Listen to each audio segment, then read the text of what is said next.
తిరుపతి జిల్లా సచ్చివేడు నియోజకవర్గం నాగలాపురం మండలంలోని సుబ్బనాయుడు కండ్రిక ఎంఎం కండ్రిక గ్రామాల పరిధిలో అరణియార్ నదిలో అక్రమ ఇసుక తవ్వకాలు జోరుగా సాగుతున్నాయి.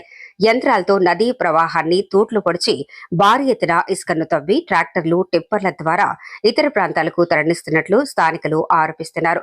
పుత్తూరు మండలంలోని మూలకోన ప్రధాన నీటి వనరుగా ఉన్న అరణియార్ నది నారాయణవరం, నెండ్ర, పిచ్చాటూరు, నాగలాపురం మండలాల మీదుగా ప్రవహించి తమిళనాడులోని ఊతుకోట, పెరియపాళెం ప్రాంతాల గుండా వెళ్లి పలవేరుకాడు వద్ద బంగాళాఖాతంలో కలుస్తుంది. ఈ నదిలో లభించే ఇసుక నాణ్యత అత్యుత్తమంగా ఉండటంతో అక్రమార్కులకు ఇది ప్రధాన ఆదాయ వనరుగా మారింది. ఇదిలా ఉంటే సమీపంలోని తమిళనాడులో మాత్రం పరిస్థితి పూర్తిగా భిన్నంగా ఉంది.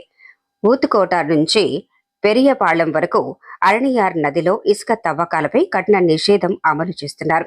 ఎవరైనా నిబంధనలు ఉల్లంఘిస్తే వాహనాలను స్వాధీనం చేసుకోవడంతో పాటు కూడా చట్టం కింద కేసులు నమోదు చేసి జైలు శిక్ష విధిస్తున్నట్లు సమాచారం.